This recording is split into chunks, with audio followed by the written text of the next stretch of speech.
Hi, everybody! And thank you, Carol, for having us here. So, yeah, 15 years it's been, and now that I think about it, it's been quite a ride.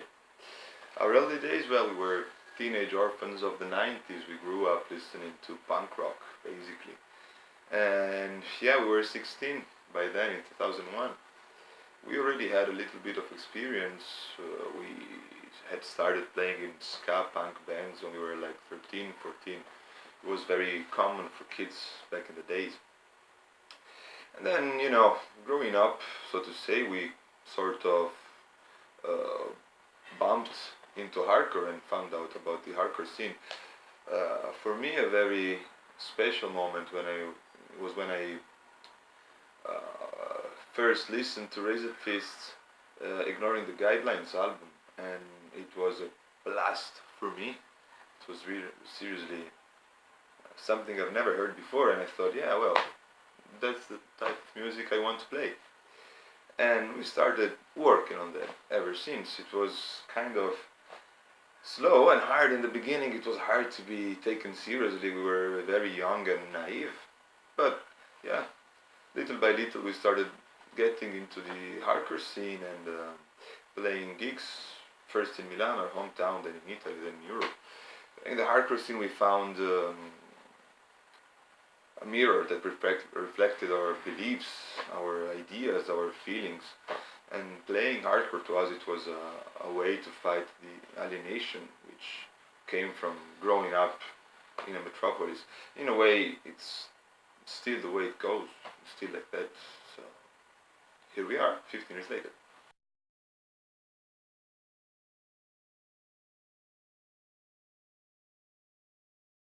Well, the musical influence and inspiration broadened a lot through the years, I would say. When we started, we were very much into American hardcore and Northern European hardcore. We listened a lot to bands like Sick of It All, Strife, and Sign, Straight Faced, In My Eyes, all bands from the US, and and to a lot of European bands such as Raised Fist, Intensity, Backfire. Then the lineup of the band changed a few times over the years, and each new member brought some new musical inspiration. So we opened to different stuff such as crust and the beat, and we got more interested into Italian hardcore, so old school bands like Sotto Pressione or Affluente, um, Screwingers, and even more contemporary stuff, let's say, such as To Kill or Straight Opposition, Strange Fear. Lately, we started putting many more melodic parts in our songs. I guess we're getting old. As for the ideas and the emotions, I have to say those kind of stayed more or less the same over the years. I mean, we always felt this loathing and refusal towards certain things we saw happening and we see happening in the world around us. So, exploitation, injustice, discrimination, a certain type of politics, sexism, um, and there's different ways to say no to certain stuff and to express rebellion. And one of these ways, I guess, it's hardcore punk.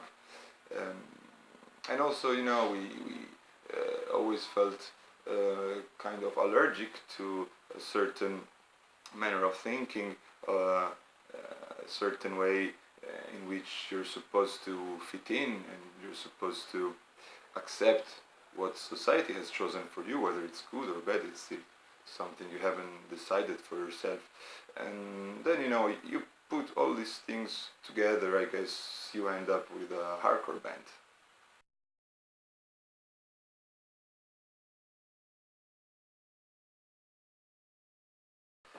Well, the good thing, in a way, about living in an ignorant and conservative country like Italy is that if you really want to pursue your dreams and do what you want to do, you have to be really dedicated in what you do. That gives you plenty of people to admire, especially in the underground music scene.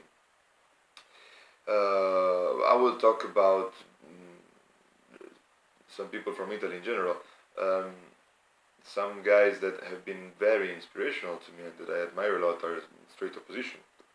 Um, there's this band from Pescara. It's a small town in southern Italy, and so let's say starting from a context which was not very friendly to do something underground in hardcore, they managed to create their own sound, and they were one of the most hardworking band in Italy and maybe in Europe at a certain point. Um, and they always, um, kept going with their attitude, and they were always very critical about both the society they were living and the scene itself, which is something I really appreciate. Another group of artists I admire a lot are called the Cops from Bologna. It's a street punk band. They dedicate their whole life to tour and play concerts around Europe. I really respect them for that. Um, then in my hometown, I would say I really appreciate the collectives that have been um, growing in the past years to make the scene live on and grow. And what's happening in Milan now is that you have a huge group of friends that know each other, that organize gig after gig, and the situation they manage to create is super cooperative and full of political contents. There's bands from all over Europe crossing and local bands playing all the time, and everyone is doing his part. And that's how it's supposed to be, I would say. And I have a lot of respect for this as well, what they managed to make happen. The scene in Milan changed a lot since the 90s, of course. Well, first of all, in the 90s, punk was very popular and it was a big thing among kids, so we were always a whole bunch of friends at concerts. There were concerts all the time. We had many more squats and venues by then. Then, the politics changed in Italy and the police shut down a whole bunch of places. Ever since, we went in waves, and the hardcore scene went up and down. Um, the early 2000s were a bit problematic. Many old school bands had broken up. There were not too many bands forming, and the crowds at the shows were growing smaller and smaller. Then, since 2010, when those new collectives I was telling you about came by, the scene kept rising, and now I think it's a very good moment. We have a healthy scene in Milan, I would say. Even though something I noticed, well, at least in my opinion, the scene grew more and more political in the past years, which is good in a way. I mean, it's good to add some actions and some contents to the music that we play. But on the other hand, it could be sometimes a bit too dogmatic, a bit too um, too too too narrow-minded about a few stuff, which is not something I would like to see connected to hardcore and punk in general.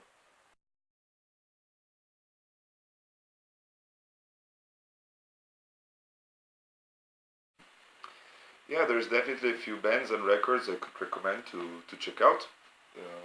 First one is this one, Zona d'Ombra.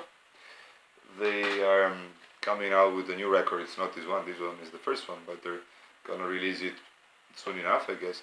And they play Italian old school hardcore in the very typical Italian manner. It's super good. Reminds me a lot of Sotto Pressione.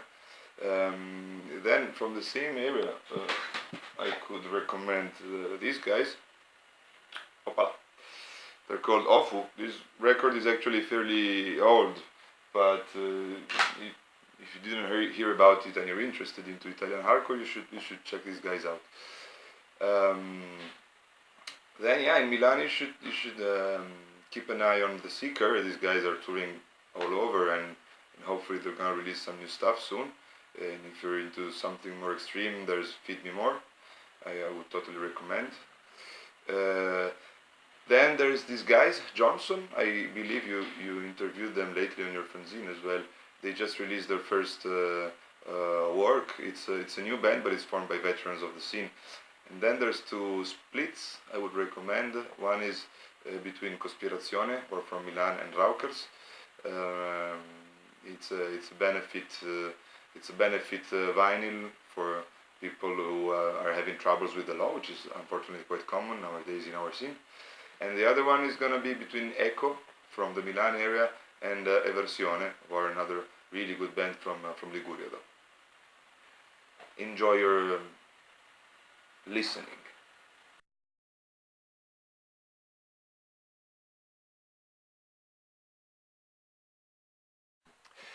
Well, that's a good question. I would say it really depends on the point of view and on where you put your priorities. Of course, you have to commit a big part of your free time to the band, so to playing gigs, rehearsing, recording, promoting the band, and so on, which leaves less time, of course, to the random beers with friends or weekends at the seaside, football games, shit like that.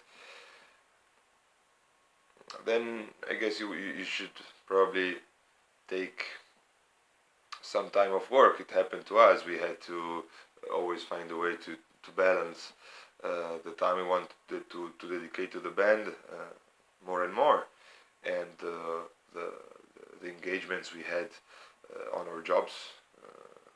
Growing up, it's become the hardest part, probably.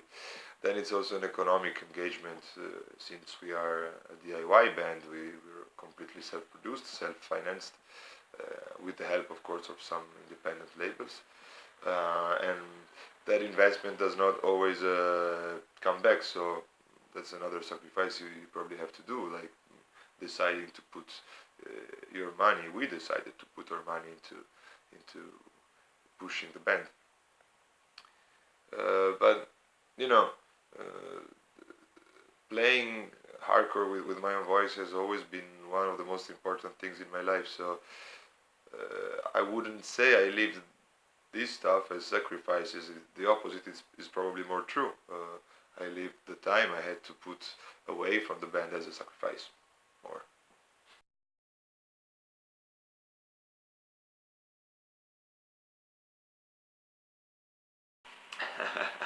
It's sneaky, isn't it? Even though I really don't think we're the first one to compare pirates and punks. Sitting on comes after a couple of years of hard times for my own voice, both personally, I mean, individually, in the life of each of us, and as a band. We've come to the verge of breaking up a couple of times, but always decided to carry on. So basically, the concept behind the album is the reason to go on, the will to keep on going despite all troubles and hardships. And we thought that the idea of pirates expressed really well this concept. I mean, those guys incarnate the idea of freedom against society, and the motivation to keep on sailing no matter how hard it is, and how numerous your enemies are, and how crazy everybody else thinks what you're doing is. I thought about an album artwork who expressed the intimate side of this kind of shipwrecked misfits look-alike. Then our guitarist Tristan, who also does all the drawings for our stuff, said, "Hell no, we'll do something way more arrogant looking." So, so here we go. And after that, we simply thought, "Fuck, man, this pirate shit looks good. Let's stick to that shit."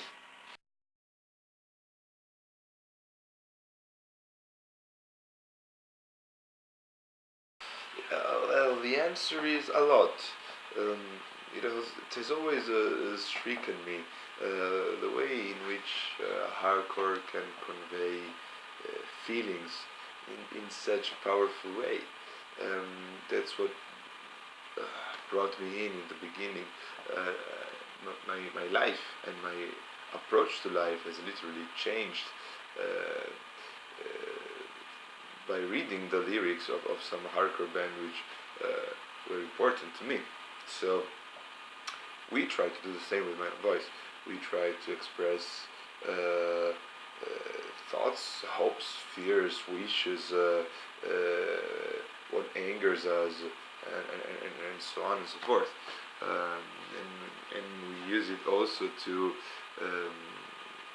fucking spit it out, to let it out, to let it flow, you know. And we sing in English, you see, so some people in Italy find it less direct, which is probably true. But on the other hand, you can reach probably more people around the globe nowadays, and it's really important to me that people would take a minute to try to connect with what we have been trying to say through our songs and what we have been trying to cry through our lyrics. What purpose does it serve? Whoa, stay there. It's a fucking reason to live, that's what it is.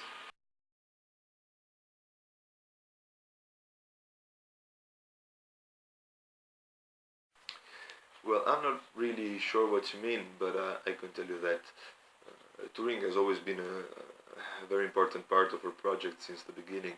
And through the years, little by little, we started touring a lot more than we ever thought it would be possible when we started. And that's one of the best things about the hardcore scene. It's very connected, so even a small underground band like us can get to tour a lot and go abroad a lot and get to know different people and different situations, which which is really enriching. You gain confidence, and it's satisfying to bring your music to different audiences, and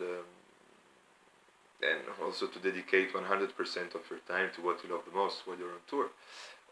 But it does make you grow up as a person, as any traveling experience probably.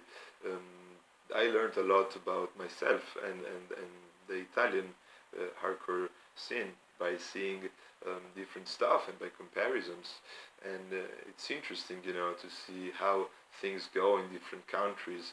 And I noticed that the way the scene goes is very linked to the political situation of each place. And it made me notice more consciously some dynamics of our home scene.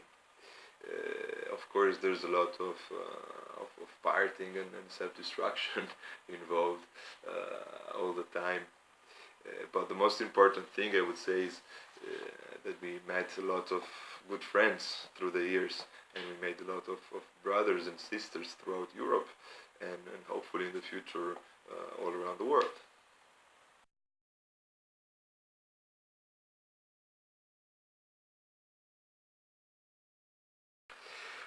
No, I wouldn't say we had any preconceptions about the places where we were going to, mostly because we didn't know what to expect, nor we did actually care that much. We just wanted to go and find out.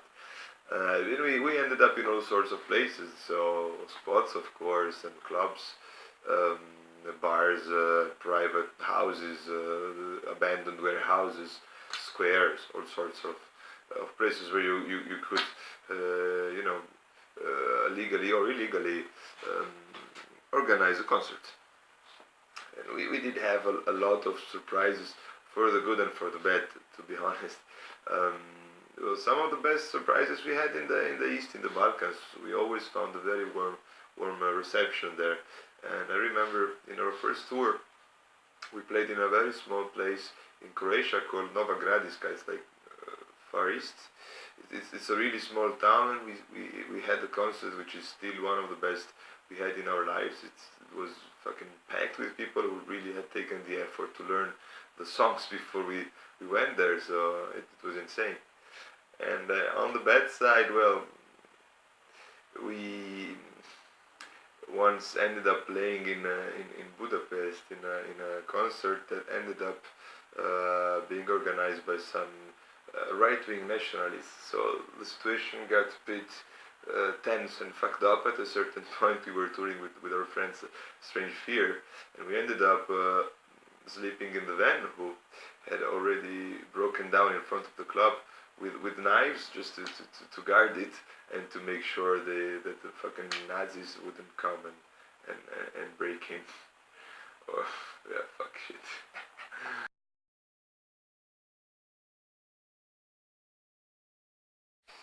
Well, right after answering this one, we're leaving for our tour. We've got a few days around Europe in between December and January. I'm really glad we're gonna hit some new places such as Denmark, and we're going back to visit some friends around Czech Republic, Hungary, Slovenia. Then we're planning our first tour out of Europe next summer, August 2017, most probably. We're still to figure out where to go and for how long, but that's the idea. So Japan, US, whoever the fuck wants to welcome some Italian bums. We also hope to record a new album in 2017. We're working on new stuff, and I'm really happy of how it sounds. Sounds just like the old one, but you know, it's very sing-along centered and sounds real catchy to me. We'll see. So yeah, the plan is basically to keep on doing what we do with the most possible intensity. So play gigs, shred music, uh, get in trouble, be defiant, bring mayhem, uh, just what you would expect from your local hardcore band.